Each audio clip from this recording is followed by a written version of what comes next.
Hello. Hello, हाँ जी। I want to speak to Pawan Das. Ji Bhagat ji. I am from Mauritius. Mauritius रहते हो? हाँ, जी भगत जी बोलिए। मुझे मुझे नामदान देना है। अभी तो मैं थोड़ा काम पे हूँ भगत जी, तो अभी थोड़ा कस्टमर है, आपको थोड़ा बात नहीं कर पाऊंगा। शाम को आप मुझे 7 o'clock कर लीजिए, इवनिंग में, इंडियन टाइम 7 o'clock। हाँ okay. Okay, thank you Bhagat ji. सत साहिब। हेलो। हाँ पवन दास जी नमस्ते। हाँ जी सत साहिब जी नमस्ते जी। तो मैं सवेरे आपसे बातचीत कर रहा था। हाँ जी मॉरिशस से ना? मॉरिशस। जी जी भगत जी बोलिए। जी ये नाम लेने के लिए क्या करना है? अच्छा देखो, ऐसा है, आप जी कब से गुरु जी का ये लेक्चर सुन रहे हैं?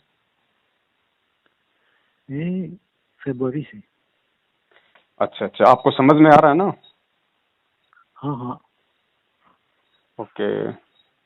और अभी आपने किसी से बातचीत की कोई नाम दीक्षा लेने की? कहाँ से लेना है, क्या करना है, कैसे मिलेगा? हाँ मॉरिशस में कोई है, जी। उसने मुझे ये अनु अनु जी से हाँ। बातचीत करने को कहा। अच्छा, मॉरिशस वाले ने आपको अनु से बात करने के लिए कहा? हाँ हाँ, अनु राजस्थान में है, जोधपुर में रहती है, नामदान केंद्र खोल रखा उसने। हाँ हाँ। हाँ, राजस्थान के जोधपुर में। जयपुर। जोधपुर। हाँ जोधपुर में। हाँ जी, वो भक्तों को ऑनलाइन नाम दीक्षा दिलवाती है, मोबाइल से। मोबाइल से? हाँ। तो नाम दीक्षा ले सकता हूँ उनसे? नहीं, उनसे नाम दीक्षा नहीं लेनी है आपने, क्योंकि वो नाम दीक्षा फेक है, वो फर्जी नाम दीक्षा है। हाँ हाँ, क्योंकि गुरुदेव का हिसार जेल से ऐसा कोई आदेश किसी को भी नहीं है, हाँ। ना ही कोई नामदान केंद्र खोलने का है, चाहे ऑल ओवर इंडिया हो, चाहे एब्रोड हो, चाहे फॉरेन में हो। गुरु जी का कहीं किसी को कोई भी नामदान केंद्र ओपन करने का परमिशन नहीं है। अच्छा। हाँ, ये सारा का सारा जो गेम है, ये उनका यंगर ब्रदर है महेंद्र, जो वांटेड है, जो बरवाला कांड हुआ था 18 नवंबर 2014 को, तब से वो फरार है, वांटेड है। अच्छा। हाँ, सारा गेम उनकी आड़ में, क्योंकि भगत समाज बेचारा भोला होता है, वो अपने गुरु का आदेश ही मान के चलता है, और इसने सारे भगत समाज को भ्रमित किया, सारे काम अपने तरीके से कर रहा है, नाम बीच में डाल देता है संत रामपाल जी महाराज का, ताकि भगत अपने गुरु का आदेश समझकर और उसकी सारी बातें मान ले। तो ये एक सारा भगत जी एक कॉन्स्पिरेंसी है, और एक साजिश के तहत ये बरवाला कांड हुआ है। और इस बरवाला कांड को करवाने में जो मुख्य जो भूमिका है, जो रोल है, वो गुरुजी के यंगर ब्रदर का है। हाँ, तो अभी आपने किसी से कोई नाम दीक्षा नहीं लेनी है। देखिए, आप तो बड़े भाई फॉरेन में रहते हैं, मॉरिशस रहते हैं, आप तो एजुकेटेड भी होंगे, ऐसी बात नहीं है। तो आप कम से कम इतना तो विचार करो कि आप जिस संत से नाम दान लेना चाहते हो, और आपको पता है कि वो संत अभी जेल में है, तो आपको ये विचार करना चाहिए कि जेल में क्यों है। जिसका ज्ञान इतना पावरफुल है, जिसका ज्ञान इतना अच्छा है, मैं जिसको अपना गुरु बनाने जा रहा हूं, वो संत जेल में क्यों है? जेल में तो नहीं होना चाहिए ऐसा संत। तो उसका रीजन क्या है, उसका कारण क्या है? जब कारण में आप जाओगे तो आपको मालूम पड़ेगा कि ये सारा का सारा जो कांड है, वो पैसों के लिए और पद के लिए, उन्हीं के आसपास जो लोग रहा करते थे, जो एक मैनेजमेंट आश्रम के अंदर बना हुआ था, और मैनेजमेंट का जो चीफ था वो संत रामपाल जी का छोटा भाई था महेंद्र। ये सब उन्हीं लोगों की कारगुजारी है। हाँ, बाकी भक्ति सत्य है, गुरु सत्य है, ज्ञान सत्य है, किसी चीज में कोई कमी नहीं है। और ये खेल भी सारा गुरुदेव का है, खेल भी सारा गुरुदेव का है। मतलब ये परमात्मा ने, क्योंकि ये भगत जी बहुत लंबी प्रोसीजर है। अभी जब आप इस ज्ञान को धीरे धीरे सुनोगे, जब आप गुरु जी के सत्संगों के जब आप गहराई में जाओगे, तो आप जी को मालूम पड़ेगा, क्योंकि परमात्मा ने इस मार्ग को, इस भक्ति को इस कलयुग में आगे आने वाले 1000 ईयर्स के लिए लगातार चलाना है। तो गुरु जी तो रहेंगे नहीं 1000 साल तक, तो वो मार्ग कैसे चलेगा, कौन इस मार्ग को हैंडल करेगा, कैसी कैसी परेशानियां, कैसे कैसे ब्रेकर्स इस मार्ग में आ सकते हैं, परिवार है, रिश्तेदार हैं, ये इस मार्ग में सबसे बड़ी बाधा है संत रामपाल जी महाराज जी के लिए। तो अपने परिवार की, अपने रिश्तेदारों की और उन भक्तों की जो गुरु को परमात्मा नहीं मानते हैं, उन सब के काले चिट्ठे, उन सब का पाखंड, उन सब की झूठ, उन सब के मनमाने आचरण, वो इस घटना के माध्यम से संत रामपाल जी महाराज जी ने भगत समाज के सामने लाना बहुत ही जरूरी था, ताकि भक्तों की आंखों के ऊपर जो काला चश्मा चढ़ा हुआ अज्ञानता का, वो उतरे और भगत केवल अपने गुरु और गुरु के ज्ञान पे ही विश्वास करे, ना उनके भाई पे यकीन करे, ना उनकी बेटी पे यकीन करे, ना उनके परिवार पे, ना उनके रिश्तेदारों पे, क्योंकि ये लोग हमेशा धोखा ही देते हैं। जी तो अभी क्या है बड़े भाई, आप नाम दान लिए बिना भी भक्ति शुरू कर सकते हैं। देखो, सबसे पहली बात गुरुजी ने बताई कि ये भक्ति शुरू करने से पहले आपको सबसे पहले सत्संग सुनने पड़ेंगे। सत्संग सुनोगे तो आपको इस बात का पता चलेगा कि मैं जिसको अपना गुरु बना रहा हूं वो पूरा गुरु है, उसका ज्ञान सत्य है, और मैं यदि इस मार्ग पे चलूं तो मुझे कोई भी धोखा नहीं है, मेरा मोक्ष निश्चित है। इतना यकीन हमें नाम दान लेने से पहले अपने गुरु पर होना चाहिए। गुरुजी ने बताया, यदि आपने जल्दबाजी में नाम ले लिया किसी के कहने से, और यदि उसके बाद आपको आपके गुरु के विषय में कोई कुछ बोलता है या और किसी भक्ति मार्ग के विषय में कुछ बोलता है, और यदि आपको अपने गुरु के ऊपर शंका पैदा हो जाती है, तो उसी दिन फिर आप गुरु से दूर हो जाओगे, क्योंकि ये सूक्ष्म भक्ति मार्ग है। तो इसलिए गुरुजी कहते हैं कि पहले सत्संग सुनो, ध्यान से सुनो, पहले ज्ञान को आधार बनाओ। ज्ञान आपका फाउंडेशन बनेगा, तो जो बिल्डिंग का जो स्ट्रक्चर है, जो स्पिरिचुअल बिल्डिंग का जो स्ट्रक्चर है, वो काफी स्ट्रांग बनेगा। फिर आपको कोई डगमग नहीं कर सकता, आपके मन में आपके गुरु के प्रति फिर कोई विक्षेप पैदा नहीं कर सकता। जैसे बरवाला कांड हुआ, लाखों भक्तों ने नाम ले रखा था, जैसे ही बरवाला कांड हुआ, किसी ने कुछ कहा गुरुजी के लिए, किसी ने कुछ कहा, तो लाखों भक्तों ने अपने गुरु में दोष देखकर भक्ति को छोड़ दिया। तो गुरुजी नहीं चाहते कि आगे जो मेरा भगत बने, आगे जो आत्मा इस नाम से जुड़े, वो कभी भी मेरे या भक्ति के प्रति मन में कोई गलत विचार लाए। उसके लिए सबसे पहले गुरु का ज्ञान समझना बहुत आवश्यक है। अब वर्तमान में गुरुजी जेल में हैं, और ये तो जाहिर सी बात है भाई, आपने जिस गुरु की शक्ल नहीं देखी, आप कभी जिस गुरु से मिले नहीं, आपने कभी उनसे कोई बातचीत नहीं की, आप कैसे उनका नाम दान ले सकते हो? दूसरी बात, उस गुरु ने किसी को कोई आदेश नहीं दिया। अगर कोई आदेश हो, उन्होंने कभी अपने सत्संगों में कहा हो कि भाई मेरा भाई नामदान दिया करेगा या मेरी बेटी नामदान दिलाएगी, तो भी हम माने कि हाँ भाई गुरु ने इन लोगों को परमिशन दी हुई है। जबकि संत रामपाल जी महाराज जी सन 1994 से 1994 से 2014 यानी 26 साल तक उन्होंने बरवाला में सत्संग किए, ठीक है, लेकिन इन 27 ईयर्स में उन्होंने कहीं भी कोई नया नामदान केंद्र ओपन नहीं किया। और जैसे ही वो 2014 में बरवाला कांड हुआ, वो जेल में गए, उनके पीछे से आज 300 नामदान केंद्र, 300 शॉप ओपन कर दी इन लोगों ने, केवल भगत समाज को लूटने के लिए, भगत समाज से दान का पैसा ऐंठने के लिए, गुरु की आड़ में। जी तो अभी ये षड्यंत्र चल रहा है सारा। संगत के अंदर दो ग्रुप बने हुए हैं। एक ग्रुप जो है उन लोगों का है जो सतलोक आश्रम मैनेजमेंट हरियाणा यानी अपने गुरुदेव के छोटे भाई के पीछे आंख बंद करके चल रहा है।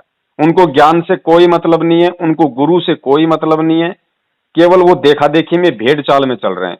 और दूसरा जो ग्रुप है वो हम जैसे लोगों का है, जो केवल गुरु के ज्ञान को आधार बना के चलते हैं, गुरु जी के सत्संगों को आधार बना के चलते हैं, भक्ति मार्ग की कोई भी चीज, कोई भी आदेश होता है उस पर सोच समझ के चलते हैं।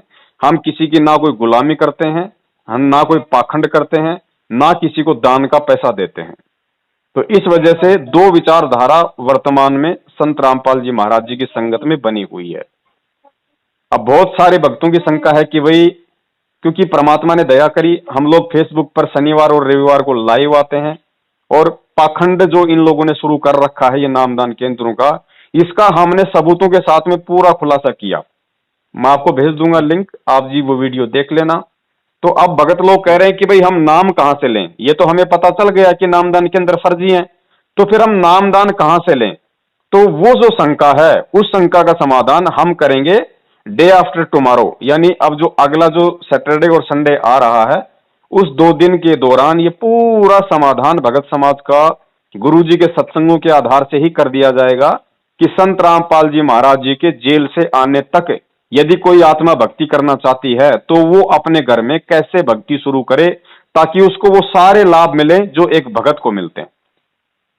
जी तो वो विधि सैटरडे को बताई जाएगी 8:30 बजे से और 10:30 बजे तक नाइट में लाइव फेसबुक पे। मेरा जो फेसबुक का लिंक है वो मैं आपको शेयर कर दूंगा, आप जी वहां से मेरे को फॉलो कर लीजिए। और सैटरडे और Sunday fix 8:30 PM to 10:30 PM पे आप लाइव प्रोग्राम देखिए। परमात्मा दया करेंगे, आपकी सारी शंका का निवारण हो जाएगा कि वास्तव में गुरुजी के जेल से आने तक मुझे किस तरह भक्ति शुरू करनी है। यदि आपने एक बार जल्दबाजी में नामदान ले लिया, क्योंकि आपको हकीकत का पता हो चुका है और हकीकत का पता चलने के बाद यदि आप नामदान लोगे तो हमेशा आपको शंका बनी रहेगी कि सही है या गलत है, सही है या गलत है। नामदान आपने एक बार ले लिया, उसके बाद ये लोग फिर क्या करेंगे, फिर आपको अपने दबाव में लेंगे। वहां का जो कोऑर्डिनेटर है या मॉरिशस में जो भी नामदान वाला है, फिर वो आपके नंबर आ जाएंगे उनके पास, फिर आपके संपर्क में रहेंगे। फिर आपको हर दिन एक नया आदेश गुरु जी का बताया जाएगा कि आज गुरु जी का ये आदेश है, आज वहां पे जाना है, आज वहां रैली करनी है, आज वहां पे धरना देना है, आज वहां पे ज्ञापन देना है, आज हरियाणा से ये आदेश आया है, इतना पैसा गुरुजी के नाम पे देना है, इतने पैसे का ज्योति करना है, इतने पैसे का पाठ करवाना है, गुरुजी का ये आदेश है, आपने ये नहीं करना, आपने वो नहीं करना। भगत जी आप एक तरीके से इन लोगों की गुलामी की बेड़ियों में जकड़े जाओगे, ना आप घर के रहोगे ना आप घाट के रहोगे। आप सोचोगे कि अगर मैंने इन लोगों की बात अब नहीं मानी तो फिर मैं गुरु से दूर हो जाऊंगा, और मान ली तो भी मैं गुरु से दूर हो जाऊंगा, क्योंकि वो आदेश आपको ऐसे बताए जाएंगे जिन आदेशों का गुरुजी के ज्ञान से कोई मेल नहीं होगा। जी तो आप जी इस शंका में ना पड़े, इस भ्रम में ना रहें। गुरुजी का ज्ञान भी अगर आप सुनते रहेंगे गुरुजी के जेल से आने तक तो आपका ज्ञान योग स्ट्रांग बनेगा, क्योंकि गुरुजी कहते हैं कि यदि किसी बंजर खेत में, बंजर खेत आप जानते ना बड़े भैया, जिसमें कोई फसल नहीं होती है, जी यदि आप किसी ऐसी लैंड पे, ऐसी जगह पे यदि आप बीज डालोगे तो वहां पे फसल पैदा नहीं होगी। और यदि आप किसी अच्छी जगह पे ट्रैक्टर से उसकी बुआई करवा के, उसको जुतवा के, उसको बढ़िया उसका मतलब कि वो मिट्टी वगैरह करके उसमें खाद वगैरह डाल के फिर यदि आप उसमें कोई बीज डालोगे गेहूं का, जौ का, मक्के का, ज्वार का, तो गुरुजी कहते हैं उस खेत में फसल अच्छी उगेगी। जी ठीक है, तो गुरुजी का ज्ञान सुनने का मतलब है अपने जो आत्मा है उसको शुद्ध करना, उसको निर्मल करना। तो ये हमारा भक्ति रूपी खेत जो है वो गुरुजी के सत्संग सुनने से वो संवर जाएगा, वो एक अच्छा हो जाएगा। और जैसे ही गुरुजी बाहर आएंगे तो उस भक्ति रूपी खेत में जो हमने सत्संग सुन सुन के जो हमने अच्छा कर रखा, हमने संवार रखा है, गुरुजी आते ही उसमें अपना नाम रूपी बीज डाल देंगे। उसके बाद भगत जी तुरंत भक्ति की फसल उगेगी। तो मेन जो है वो प्रोसीजर ये है। और बाकी देखो भगत जी, मैं आपको कोई दबाव नहीं दूंगा, झूठ में कहूंगा नहीं, बाकी आपकी अपनी मर्जी है बड़े भैया। ना मुझे आपसे कोई स्वार्थ है, ना ही आपको मेरे से कोई स्वार्थ है। आपने हमारे वीडियो देखे तो आपने मॉरिशस से फोन किया, अब आगे आपकी समझ है। अगर आप नाम दीक्षा ही लेना चाहते हैं तो मैंने आपको बता दिया, नाम दीक्षा बिल्कुल फेक है, फर्जी है, उसका कोई गुरुजी से, गुरुजी के परमिशन से कोई लेना देना नहीं है। यदि आप लेना चाहें तो आपकी इच्छा है, और अगर आप ना लेकर गुरुजी के सत्संग सुनते रहिए। और सैटरडे को आपको पूरा क्लियर कर दिया जाएगा कि किस तरीके से गुरुजी के जेल से आने तक आप उनका तीन तीन टाइम का आरती कर सकते हैं जो हम करते हैं, कैसे आप उनका सत्संग सुन सकते हैं, कैसे आप अपने घर में देसी घी का दीपक जला सकते हैं, यानी किस विधि से आप वो सारे लाभ और सारा जो प्यार प्रेम गुरुजी से पा सकते हैं जो एक नाम उपदेशी भगत प्राप्त करता है। जी क्योंकि ये सत भक्ति है, इसके अलावा पूरी दुनिया में कोई भक्ति नहीं है, कोई स्पिरिचुअलिटी इस मार्ग के अलावा नहीं है, और ना ही कोई स्पिरिचुअल गुरु इस पूरी दुनिया में संत रामपाल जी के अलावा है। तो ये सत भक्ति है, यानी आत्मा का परमात्मा से संबंध है डायरेक्ट।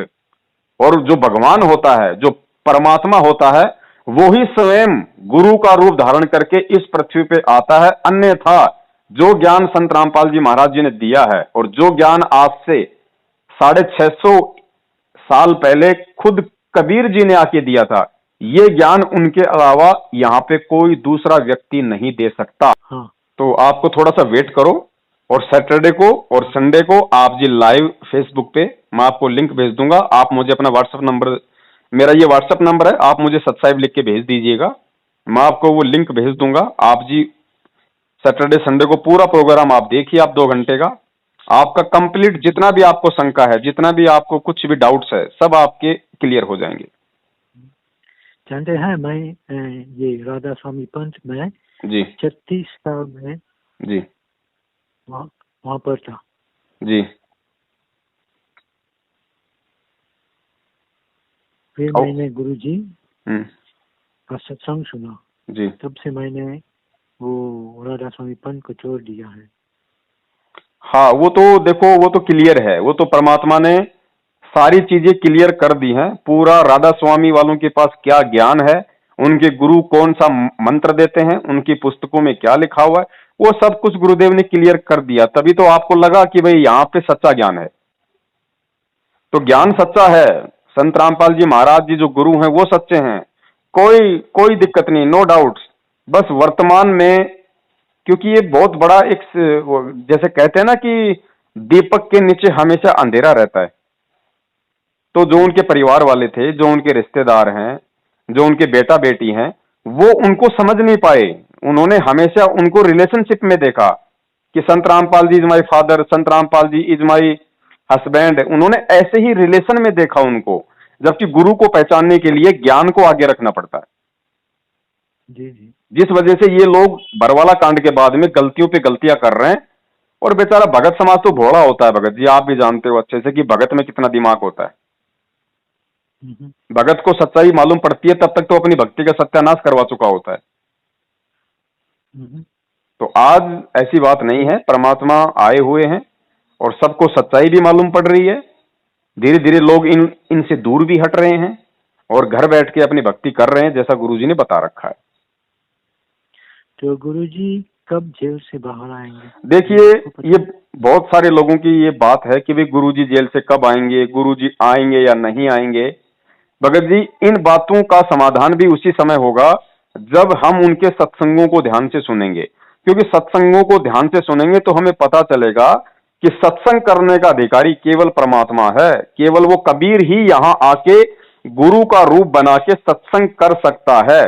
अगर जिस दिन आपको ये पक्का हो गया कि मेरा गुरु इज कबीर, उस दिन आपको ये शंका ऑटोमेटिक दूर हो जाएगा कि उस कबीर को कोई जेल नहीं रोक सकती, उस कबीर को कोई भी जेलर जेल में नहीं बैठा सकता है। हाँ, जेल में यदि वो बैठा है तो इसके पीछे कोई गहरा रीजन है, उसका कोई खेल है। अब वो संतों के खेल भगत जी जीव के समझ से बाहर की बात होती है।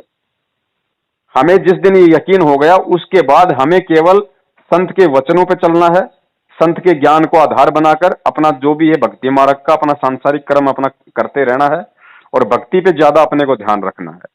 फिर काम उस कबीर का है, वो कब उस चीज को ठीक करेगा, कब उस चीज को ठीक नहीं करेगा, वो कब जेल से आएगा, कब नहीं आएगा, ये उसका अपना खेल है जो इस सृष्टि में दूसरा कोई नहीं जान सकता। जी। भ्रमित करने वाले बहुत मिलेंगे क्योंकि ये आध्यात्मिक ज्ञान है। क्योंकि गुरुजी कहते हैं कि यहाँ पीएचडी का ज्ञान समझना बहुत आसान है, बट ये जो स्पिरिचुअल नॉलेज है, ये जो सत्संग है जो सच्चे गुरु के, इनको समझना ऊंट को पहाड़ पे चढ़ाने जैसा है। और जिसके समझ में आ गया तो फिर कहते हैं ऊंट एक बार पहाड़ पे चढ़ तो सकता है, लेकिन उतरने में सक्षम नहीं होता। फिर ऊंट उतर नहीं पाएगा फिर ऊंट पहाड़ से। जी। तो एक बार हमें गुरु जी के सत्संगों को आधार बना के सबसे पहले हमें गुरु को समझना है कि गुरु कौन है, गुरु जी क्यों इतना ज्ञान दे रहे हैं, गुरु जी क्यों सभी धर्मों के जो है वो एपिक्स शास्त्र दिखा रहे हैं, गीता जी, वेद, कुरान, पुराण, बाइबल क्यों दिखा रहे हैं? क्योंकि वो ये चाहते हैं कि इन शास्त्रों को आधार बना के, इन पुस्तकों को आधार बना के मेरे बच्चे मुझे पहचान लें कि मैं कौन हूं, संत रामपाल जी महाराज कौन है। और जिस दिन ये समझ में आ गया कि संत रामपाल जी महाराज कौन हैं, उसके बाद भगत जी वो ऊंट फिर कभी पहाड़ से नीचे उतरने की सोचेगा भी नहीं। बस इतना सा खेल है बड़े भाई। इसीलिए गुरुजी बार बार कहते हैं, हर बार कहते हैं कि नाम दीक्षा भले 6 महीने बाद ले लो, कोई दिक्कत नहीं, जल्दबाजी मत करो, पहले सत्संग गहराई से सुनो, क्योंकि सत्संग इस स्पिरिचुअल लाइफ का फाउंडेशन है। जिसका फाउंडेशन मजबूत होगा उसका मकान बहुत अच्छा बनेगा। तो आप जी को शनिवार को सब कुछ क्लियर कर दिया जाएगा। गुरुजी क्या क्या नियम बताते हैं वो सारे नियम बताए जाएंगे। किस तरीके से आप अपने घर पे भक्ति शुरू कर सकते हो वो सारी विधि आपको बताई जाएगी। और यदि आप उस विधि से उन नियमों में रह के भक्ति करोगे, भगत जी स्टाम्प पेपर पे लिख लेना, बाल भी बाका नहीं हो सकता, बाल भी, वरना भक्ति और भगवान की जरूरत क्या है फिर। तो आप जी वेट करें, सैटरडे और संडे का 2 दिन में सब कुछ परमात्मा क्लियर करवा देंगे। अच्छा ठीक है। और आपका व्हाट्सएप नंबर आप मुझे सेंड कर दीजिए, सत्साहिब लिख के भेज देना मुझे। हाँ, ये मोबाइल फोन? हाँ, आप व्हाट्सएप चलाते हैं? व्हाट्सएप? हाँ हाँ, तो this is my WhatsApp number, you please send your WhatsApp number on my WhatsApp. Okay okay. सत साहेब। सत साहेब, जय हो बंदी छोड़।